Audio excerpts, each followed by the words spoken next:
பனிமூட்டம் காரணமாக பெங்களூருவுக்கு திருப்பி விடப்பட்ட சென்னை வந்த விமானம். சென்னையிலிருந்து புறப்படக்கூடிய சில விமானங்களின் சேவையும் பாதிப்பு. சென்னையின் பல்வேறு பகுதிகளில் காலை வேளையில் பனிமூட்டம். எதிரில் வரக்கூடிய வாகனங்கள் தெரியாததால் முகப்பு விளக்குகளை எரியவிட்டபடி செல்லும் வாகன ஓட்டிகள். தமிழ்நாட்டில் ஒரு சில இடங்களில் வெப்பநிலை இயல்பை விட 2 முதல் 3 டிகிரி செல்சியஸ் அதிகரிக்கும். காலையில் லேசான பனிமூட்டம் காணப்படும் என்று வானிலை ஆய்வு மையம் கணிப்பு. வேலூர் மாவட்டம் கேவி குப்பம் அருகே ஓடும் ரயிலில் கர்ப்பிணிக்கு பாலியல் தொல்லை தந்து தள்ளிவிட்ட கொடூரம். கேவி குப்பத்தை சேர்ந்த இளைஞரை கைது செய்து விசாரணை. பொதுத் தேர்வு எழுதும் +2 மாணவர்களுக்கு இன்று முதல் செய்முறை தேர்வு. மாணவர்கள் படிப்பதற்கு தடையில்லாத வகையில் மின் விநியோகம் வழங்க மின்சார வாரியம் உத்தரவு. யார் பேச்சையும் கேட்காமல் ஆடிக்கொண்டிருக்கும் ஆளுநர் ரவிக்கு பிரதமர் நரேந்திர மோடி புத்திமதி சொல்லியிருக்கிறார். திமுகவின் அதிகாரப்பூர்வ நாளேடான முரசொலி விமர்சனம். 10 மசோதாக்கள் மீது முடிவு எடுக்காமல் நிறுத்தி வைத்தது ஏன் என்று ஆளுநருக்கு உச்சநீதிமன்ற நீதிபதிகள் சரமாரி கேள்வி. தமிழ்நாடு அரசு தொடர்ந்த வழக்கில் இன்று பதிலளிக்கவும் உத்தரவு. சுங்கச்சாவடிகள் வழியாக பயணிக்க வருகிறது வருடாந்திர பாஸ். ஆண்டுக்கு 3000 ரூபாய் செலுத்தி பயணிக்கலாம் என்று நாடாளுமன்றத்தில் அமைச்சர் நிதின் கட்கரி தகவல். கட்சி தொடங்கியவுடன் தான் அடுத்த முதலமைச்சர் என்று கூறுவது மக்களிடம் எடுபடாது. தமிழக வெற்றிக் கழகத்தின் தலைவர் விஜயை மறைமுகமாக விமர்சனம் செய்த முதலமைச்சர் மு க ஸ்டாலின். இந்தியர்களுக்கு கை விலங்கிட்டு அமெரிக்கா அவமதித்ததாக கூறி நாடாளுமன்றத்தில் எதிர்க்கட்சிகள் அமளி.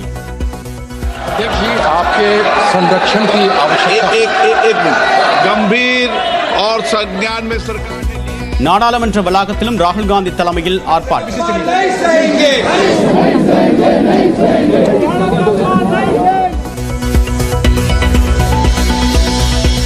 அமெரிக்காவில் சட்டவிரோத குடியேறிகளை விலங்கிட்டு நாடு கடத்தக்கூடிய முறை 2012 முதல் நடைமுறையில் உள்ளதாக மத்திய அமைச்சர் ஜெய்சங்கர் விளக்கம்.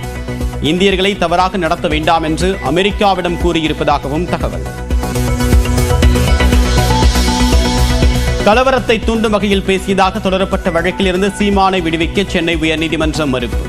அடுத்தவருக்கு எரிச்சல் ஊட்டக்கூடிய வகையில் பேசுவதை சீமான் வழக்கமாக கொண்டிருப்பதாக நீதிபதி விமர்சனம். பிற மாநிலங்கள் நடத்தக்கூடிய சாதிவாரி கணக்கெடுப்புக்கான ஆய்வை தமிழ்நாடு அரசு நடத்தாதது ஏன் என்று தமிழக வெற்றிக் கழகத்தின் தலைவர் விஜய் கேள்வி. சாதிவாரி கணக்கெடுப்பு விவகாரத்தில் மத்திய மாநில அரசுகள் ஒரே நேர்கோட்டில் பயணிப்பதாக விமர்சனம். கடலூர் மாவட்டம் வடலூரில் தண்ணீர் என்று நினைத்து டீசலை குடித்த 1.5 வயது குழந்தை சிகிச்சை பலனின்றி மருத்துவமனையில் மரணம். மணப்பாறையில் வகுப்பறையில் 4ஆம் வகுப்பு சிறுமிக்கு பாலியல் தொல்லை அளித்த தாளாளரின் கணவர். பள்ளியில் புகுந்து பொருட்களை அடித்து நொறுக்கிய மக்கள். நடவடிக்கை எடுக்க கோரி திருச்சி திண்டுக்கல் சாலையில் மறியல் போராட்டம்.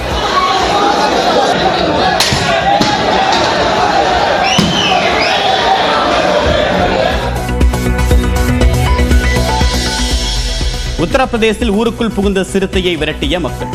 பதுங்கிய சிறுத்தை பாய்ந்ததில் 5 பேர் காயம்.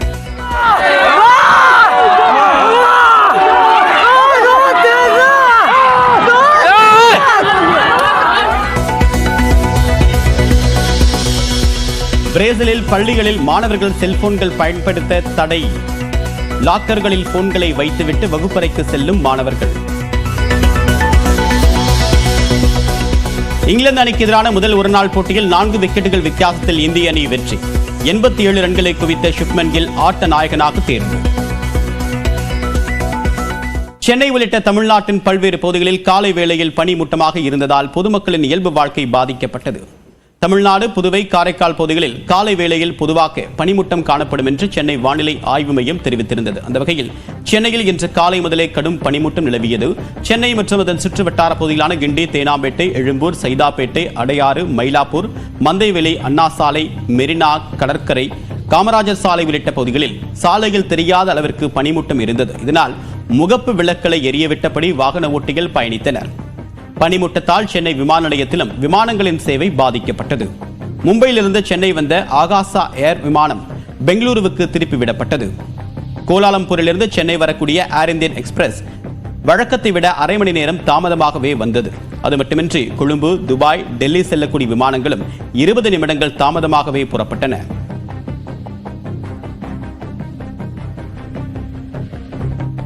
கோவை நகர்பகுதி மற்றும் புறநகர் பகுதிகளில் காலை 8 மணிக்கு மேலாக பனிமூட்டம் நிலவியது. இதன் காரணமாக வாகன ஓட்டிகள் சிரமத்திற்கு உள்ளாகினர். இதேபோல கடலூரிலும் சாலையே தெரியாத அளவிற்கு பனி இருந்ததால் முகப்பு விளக்குகளை எரியவிட்டபடி வாகன ஓட்டிகள் பயணம் செய்தனர்.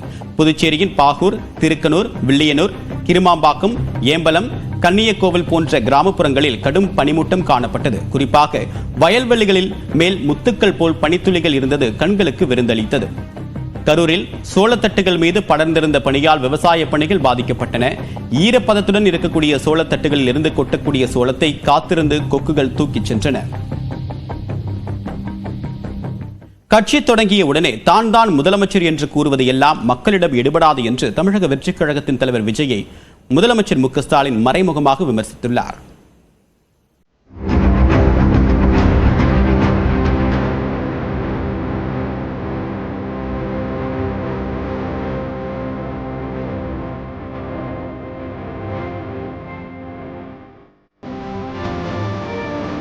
இரண்டு நாள் அரசுமுறை பயணமாக நேற்று நெல்லை சென்ற முதலமைச்சர் மு.க. ஸ்டாலினுக்கு திமுகவினர் உற்சாக வரவேற்பு அளித்தனர். இதனைத் தொடர்ந்து நெல்லை கங்கை கொண்டான் சிப்காட் பூங்காவில் 3800 கோடி ரூபாய் மதிப்பீட்டில் 4000 பேருக்கு வேலைவாய்ப்பு அளிக்கும் வகையில் டாடா குழுமத்தின் சார்பில் அமைக்கப்பட்டுள்ள சூரிய மின்கல உற்பத்தி ஆலையை முதலமைச்சர் திறந்து வைத்து உற்பத்தியை தொடங்கி வைத்தார்.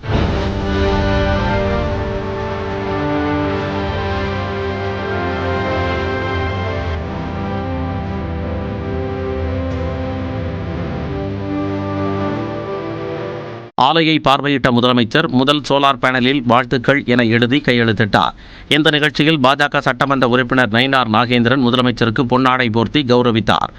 இதேபோன்று 3125 கோடி ரூபாய் மதிப்பீட்டில் விக்ரம் சோலார் நிறுவனம் தொழிற்சாலை அமைப்பதற்கு முதலமைச்சர் அடிக்கல் நாட்டினார். அதன் பின்னர் மாலையில் தாமிரபரணி ஆற்றங்கரையில் கட்டப்பட்டு வரும் பார்வையாளர் மாடத்தை ஆய்வு செய்த முதலமைச்சர் வண்ணாரப்பேட்டை பகுதியில் நடைபயணம் மேற்கொண்டு மக்களிடம் மனுக்களை பெற்றார். சாலையோரம் திரண்டிருந்த மக்கள் முதலமைச்சருடன் செல்ஃபி எடுத்து மகிழ்ந்தனர்.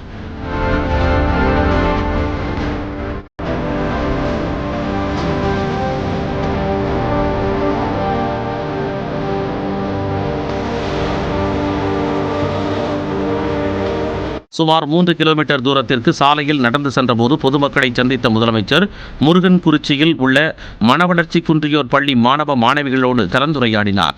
தொடர்ந்து நெல்லை மாநகராட்சி பகுதியில் 66 கோடி ரூபாய் மதிப்பீட்டில் சீர்மிகு நகர திட்டத்தின் கீழ் கட்டி முடிக்கப்பட்ட பாளையங்கோட்டை தினசரி சந்தை, புதிய வணிக வளாகம், காய்கனி சந்தை உள்ளிட்ட திட்டங்களை முதலமைச்சர் திறந்து வைத்தார்.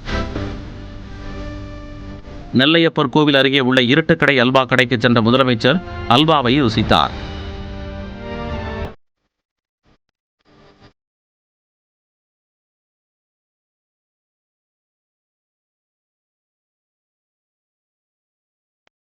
பின்னர் பாளையங்கோட்டை நேரு கலையரங்கில் திமுக நிர்வாகிகளுடன் முதலமைச்சர் மு.க. ஸ்டாலின் கலந்துரையாடினார். அங்கு பாஜக முன்னாள் மாவட்ட தலைவர் தயாசங்கர், முன்னாள் மாவட்ட பொதுச் செயலாளர் வேல் ஆறுமுகம் உள்ளிட்ட 500க்கும் மேற்பட்டோர் திமுகவில் இணைந்தனர்.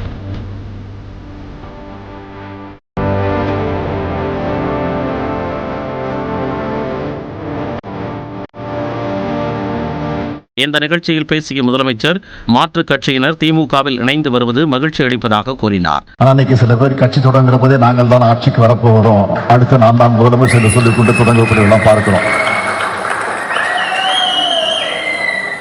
அதெல்லாம் எடுபடாது மக்களிடத்துல, மக்களுக்கு நல்லா தெரியும். ஆட்சியில் இருந்தாலும் இல்லாவிட்டாலும் மக்கள் பணி செய்யும் இயக்கம் திமுக எனவும் முதலமைச்சர் குறிப்பிட்டார். தொடர்ந்து எக்ஸ்பிரஸ் 18 செய்திகளை பார்க்கலாம்.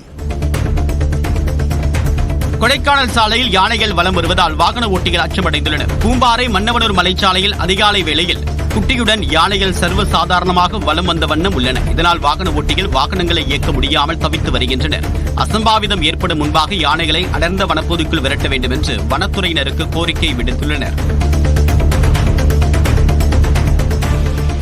தென்காசி மாவட்டம் ஆலங்குளத்தில் 2 நிதி நிறுவனங்களில் கொள்ளையடித்த வழக்கில் மகாராஷ்டிர மாநிலத்தை சேர்ந்த கொள்ளையன் அசோக் ஜோஷி என்பவரை காவல்துறையினர் கைது செய்தனர்.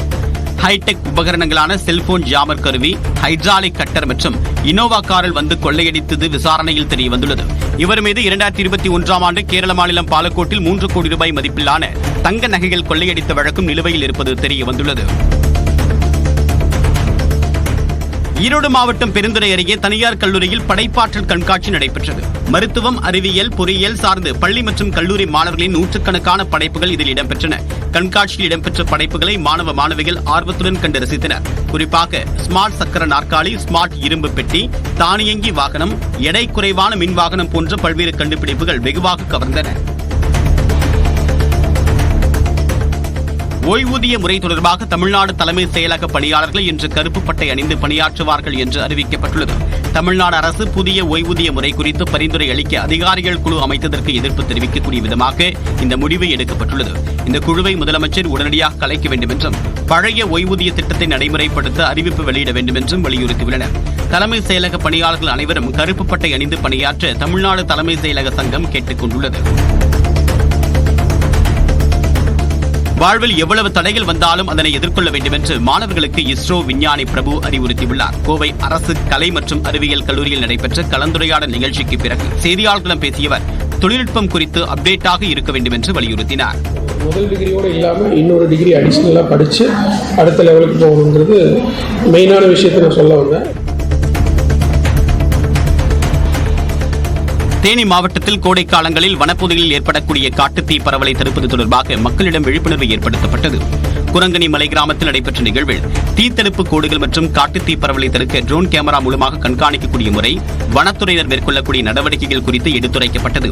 எளிதில் தீப்பற்றக்கூடிய பொருட்களை வனப்பகுதிக்குள் எடுத்து செல்வதை விவசாயிகள் மற்றும் மலை கிராம மக்கள் தவிர்க்க வேண்டும் என்றும் அறிவுறுத்தப்பட்டது.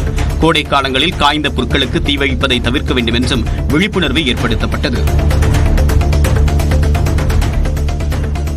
கிளாம்பாக்கத்தில் பேருந்துக்காக காத்திருந்த இளம் பெண்ணை ஆட்டோவில் கடத்தி சென்று கூட்டு பாலியல் தொல்லை கொடுத்த வழக்கில் 2 பேரை காவல்துறையினர் கைது செய்தனர். கடந்த 3ஆம் தேதி இரவு நடந்த இந்த சம்பவம் தொடர்பாக காவல்துறையினர் சிசிடிவி காட்சிகளை கைப்பற்றி விசாரித்து வந்தனர். இந்நிலையில் இந்த வழக்கில் ஆட்டோ எண்ணை வைத்து ஓட்டுநர் முத்தமிழ் செல்வன் மற்றும் தயாளன் ஆகிய இருவரை காவல்துறையினர் நள்ளிரவு கைது செய்தனர். தொடர்ந்து அவர்களை ரகசிய இடத்தில் வைத்து விசாரித்து வருகின்றனர்.